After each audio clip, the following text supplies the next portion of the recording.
নমস্কার, আমি পারাদীপ। আজ নেতা নয় জনতা নিয়ে পৌঁছে গেছি আরামবাগ লোকসভা কেন্দ্রে। আরামবাগ লোকসভা কেন্দ্রের অন্তর্গত গোঘাট বিধানসভা। আর গোঘাটের স্থানীয় মানুষজন, স্থানীয় ভোটার, তারা আমাদের সঙ্গে রয়েছেন। নির্বাচনের আগে তারা তাদের অভাব, অভিযোগ, কি পেয়েছেন কি পাননি, সবটা নিয়ে আজ কথা হবে গোঘাটের মানুষজনের সঙ্গে। কি গোঘাটের মানুষরা কেমন আছেন? ভালো আছেন তো? সামনে তো আরেকটা নির্বাচন, লোকসভা নির্বাচন, দেশ গড়ার নির্বাচন, কেন্দ্রের নির্বাচন। সেই নির্বাচনের আগে কি চায় গোঘাট? আমরা কথা বলবো তাদের সঙ্গে। করা হয় চাষের কাজ করি। চাষের কাজ করেন। তো যে চাষবাস করে চালান, আরামবাগের মানুষজনের একটা সিংহভাগ মানুষ তারা কিন্তু কৃষির সঙ্গে যুক্ত। তো সারের যা দাম বেড়েছে, চলছে গে? আরে মশাই বলবেন না, আর সারের আগুন ছোঁয়া দাম। মানুষের চাষির ফসলের আজ কোনো রকমই দামে বিক্রি করতে পারছি না, সংসার চালানো দুর্দায় হয়ে গেছে। আর ওষুধ তো কিনাই যাচ্ছে না, এত দাম। আর দিনের পর দিন এইভাবে আমাদের দেয়ালে পিঠ থেকে যাচ্ছে। কৃষক বন্ধু প্রকল্পের উপকারিতা, উপযোগিতা আপনারা পান না?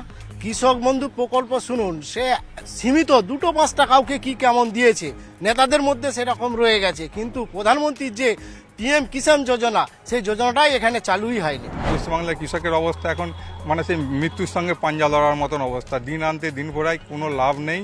উপরন্তু যে সংসারে বিগত দিনে যে আমরা কিছু জমি ছিল সেগুলো বঞ্চ পকেট থেকে চলে যাচ্ছে। কারণ আমরা আলুর দাম নেই, ধানের দাম নেই। আগে যে আমাদের পশ্চিমবঙ্গে ছিল CPM, সেই CPM আমাদের পাটটা পুরো তুলে দিয়েছিল। আর এই বিজেপি, এই তৃণমূল আসার পর আলুর চাষের অবস্থা খারাপ করে দিল। আরামবাগ লোকসভা কেন্দ্রের কথা বলতে গেলে বলতে হয় যে 1984 থেকে শুরু করে 2009 একটা দীর্ঘ সময় এই আরামবাগ লোকসভা কেন্দ্র থেকে টানা 7 বার সাংসদ নির্বাচিত হয়েছিলেন বামপ্রার্থী অনিল বসু। আরামবাগ বরাবরই বামেদের ডেরা হিসেবে পরিচিত। সেই আরামবাগ লোকসভা কেন্দ্র 2024-এর নির্বাচনে কোন দিকে ঝুঁকে, আমরা তারই হদিশ নেব। 14 সালে প্রধানমন্ত্রী নরেন্দ্র মোদী হয়ে আসে, দেশে একটা আমূল পরিবর্তন হয়। অর্থনৈতিক ব্যবস্থা যেটা আমাদের দশম ছিল সেখানে হঠাৎ করে তুলে নিয়ে আসে। রাস্তাঘাটের আমূল পরিবর্তন হয় এবং বিদেশ নীতির প্রচুর সাফল্য আসে। কৃষকদের পাশে আমাদের প্রধানমন্ত্রী দাঁড়ায়।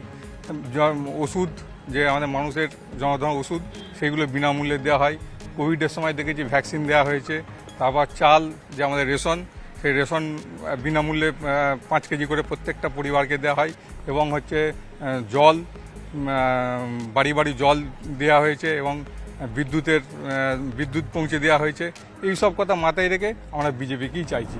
আপনার এলাকায় যিনি বিদায়ী সাংসদ, কতবার দেখেছেন গত 5 বছরে? ওই ভোটে জেতার কিছুদিন পর দেখা গেছিল 1-2 বার, তারপর আর এলাকায় কোনো পাত্তা পায়নি। তার উন্নয়ন কিছু দেখতে পাইনি। ঠিক আছে, সে যা উন্নয়ন করেছে নিজের পকেটের স্বার্থে। যে এখন আমাদের সামনে যে লোকসভা নির্বাচন, আমরা যে সরকারকে চাইছি বাংলায়, ডবল ইঞ্জিন সরকার, বিজেপি সরকার চাই ক্ষমতায়, তবে মানুষের মধ্যে পরিবর্তন আসবে। ভোটের আগে রাম মন্দির হলো, কি মনে হয় ভোটে প্রভাব পড়বে? 100% রাম মন্দির করেছে সনাতনীদের এবার, এবং সব জাতেরই মানে কি এটাই করা দরকার। সনাতনী তো হবেই হবে, তো তাতে করে মানে কি রাম মন্দির করেছে, এতে প্রভাব তো পড়বেই পড়বে। না, এটা রাম মন্দির কোনো প্রভাব পড়বে না। কারণ মানুষ এখন বুঝে গেছে যে ধর্ম নিয়ে রাজনীতি এটা কেউ আর খায়নি। এখন মানুষ, গরিব মানুষটা বুঝে গেছে এখানে তোমার ধর্ম নিয়ে রাজনীতি আর মানুষ খাবে না। এখানে উন্নয়ন এবং সঙ্গে মানুষের গণতন্ত্র, এটাই সব থেকে বড় কথা হয়ে গেছে। গণতন্ত্রকে যে রুদ্ধ করছে তার প্রতিবাদে ভোট হবে। এখানে ধর্ম কোনো ইস্যু হবে না, কোনো রাম মন্দির কোনো ইস্যু হবে না। 100 বার পড়বে, কারণ আমাদের এই হিন্দুত্বের 500 বছরের লড়াইকে নরেন্দ্র মোদী সেটা সাফল্য এনে দিয়েছে। আজ হিন্দুদের মধ্যে গর্বিত আমরা যে আজ 500 বছর ধরে যে লড়াইটা ছিল, সেই লড়াইটা থেকে মোদিজি এসে সেটাকে নিষ্ক্রিয় করে দিয়েছে। আমরা চাই মোদিজিকে। নতুন প্রজন্মের ভোটার তুমি, আগামীর ভবিষ্যৎ, এই প্রজন্মের, নতুন প্রজন্মের ভোটার। তো এই ধরো পড়াশোনা করছো, পড়াশোনা শেষ করার পরে চাকরি বাকরি একটা সময় আসে, কর্মসংস্থানের একটা সময় আসে। তো চারপাশে যখন দেখো এত বেকারত্ব, কর্মসংস্থানের কোনো ব্যবস্থা নেই, তখন চিন্তা হয় না ভোটে দেওয়ার সময় সেগুলো মাথায় থাকে? মাথায় থাকে। আমরা 100% চাইবো এই আমাদের রাজ্যে একটা নতুন শিল্পায়নের দিক তৈরি হোক, বা যাতে করে বেকার যুবকরা কর্মসংস্থানের সঠিক দিক খুঁজে পায়। এবং আজকে দেখুন আমাদের রাজ্যে যে পরিস্থিতি একটা দাঁড়িয়ে গেল, যে আজ কয়েক শ্রেণীর যুবক চাকরি পেয়ে তারা চাকরি থেকে বঞ্চিত। এটা কি কারণে হলো? এটা আমাদের রাজ্যে কী রকম অবস্থা চলছে, আজ তোলাবাজ দুর্নীতি এতে করে ছেয়ে গেছে। তাহলে আমাদের দেশে, আমাদের রাজ্যটা কোথায় গিয়ে দাঁড়াচ্ছে আজকে? আমাদের ভাবতে অবাক লাগে, এত সুন্দর শিক্ষা দীক্ষা আদর্শ নিয়ে আমাদের রাজ্য তৈরি হচ্ছে, তার মধ্যেও কেন আজকে মানুষের মধ্যে এত ভুলযোগ গোলযোগ সৃষ্টি হবে বা দুর্নীতিটা কেন সৃষ্টি করবে? সামনেই লোকসভা নির্বাচন, দেশ গড়ার ভোট, এবং এখানে একজন বলছিলেন যে শিক্ষায় কর্মসংস্থানে সুযোগের সম্ভাবনা বা সুযোগ সৃষ্টি যেটা হচ্ছে সেটা একদমই শূন্য। এবারে নির্বাচনে কর্মসংস্থান কিংবা শিক্ষায় দুর্নীতি, নিয়োগে দুর্নীতি, এগুলো কি প্রভাব পড়বেন? কি বলছেন আপনারা? কর্মসংস্থানের ক্ষেত্রে একটা নিয়োগ দুর্নীতির একটা অভিযোগ উঠছে, কি মনে হয়?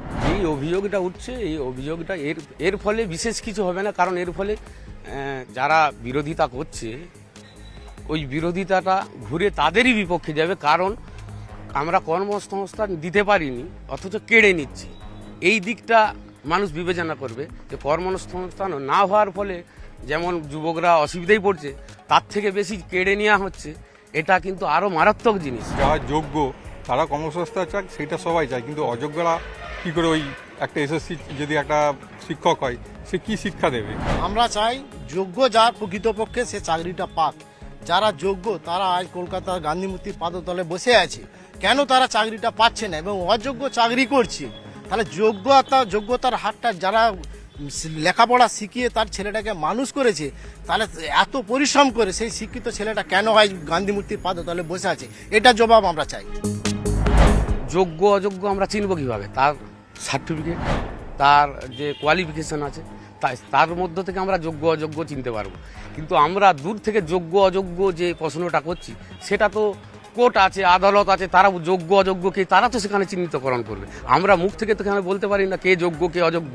একটা সময় ছিল যখন কেন্দ্রেও কিন্তু কর্মসংস্থানের একটা প্রতিশ্রুতি দেওয়া হয়েছিল, প্রতিশ্রুতি দিয়েছিল প্রত্যেক বছর 2 কোটি চাকরি হবে, কোনো কিছু হয়নি। 15 লাখ টাকা দেবে, কোনো কিছু হয়নি।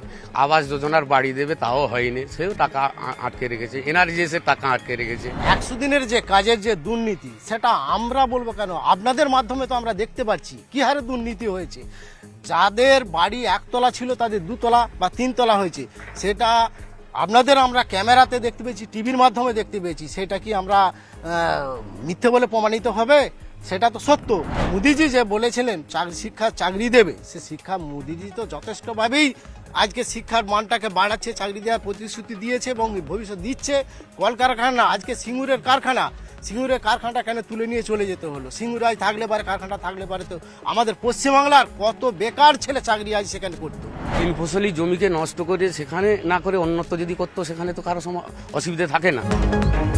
নির্বাচনের দাম আগে এই গ্যাসের দাম কমালো, ভোটের চমক না সাধারণ মানুষের জন্য? এটা একটা ভোটের চমক। এই চমকে কোনো কাজ হবে না। ভোটের সময় এলে 10 টাকা 20 টাকা বাড়িয়ে রেখে 10 টাকা কমিয়ে দেওয়া, এটা মানুষ বুঝে গেছে। এই ধাপ্পাবাজি আর চলবে না। এই পেট্রোলের দাম দীর্ঘদিন আকাশ ছোঁয়া হয়ে বাড়ছে, এতে করে জনমানুষের বিরাট একটা প্রভাব পড়ছে। জিনিসপত্রের দাম আগুন হওয়ার একটাই কারণ, রাজ্য সরকারকে বলুন তাদের যেন তারা ভ্যাটটা কমায়। পেট্রোল, ডিজেল এবং যে গ্যাস, রান্নার গ্যাস, তাতে কত টাকা ভ্যাট তারা নেয় এটা জিজ্ঞেস করুন তাদেরকে আগে। কেমন সাংসদ চান? আমরা চাই আমাদের অরূপকান্তি দিগার, যিনি দাঁড়িয়েছেন খুব ভদ্র, নম্র এবং স্বীকৃত, এবং অরূপকান্তি দিগার 1 লক্ষেরও বেশি ভোটে লিড দিবে। যে সাংসদ আমাদের কাছে থাকবে এবং মানুষের দুঃখ কষ্ট বুঝবে, তাদের পাশে থেকে কাজ করবে, সেই রকম সাংসদ চাই। তাই বিজেপিকে চাই। সাংসদ চাই সে কাজের মানুষ হবে, কাছের মানুষ হবে, উন্নয়নের সাথে থেকে মানুষের পাশে থেকে কাজ করবে। বিজেপি বলছেন যে ওনারা অরূপকান্তি দিগারকে চায়, কিন্তু দেখুন আগের যে বিধায়ক ছিল বিশ্বনাথ কারক, তিনি গোঘাটবাসীর জন্য কি করেছে তাকে দেখতেই পাওয়া যাচ্ছে না, সে নিরুদ্দেশ হয়ে গেছে। তাহলে ওরকম বিজেপির কোনো প্রার্থী বা কোনো বিধায়ক, কোনো সাংসদকে আরামবাগ লোকসভায় আমরা চাই না। আমরা ঘরের মেয়ে পাশে যে থাকবে মিতালি দিকে আমরা চাই। নেতা নয় জনতায় নির্বাচন নিয়ে কথা বলতে গেলে মানুষের মনের কথা উঠে আসে, তাই কথা শেষ হয় না, কিন্তু সময় যে শেষ। তাই নেতা নয় জনতা আজ আরামবাগ লোকসভা কেন্দ্রের গোঘাট বিধানসভায় এখানেই থামতে হচ্ছে। দেখা হবে অন্য কোনো কেন্দ্রে অন্য কোনো দিন।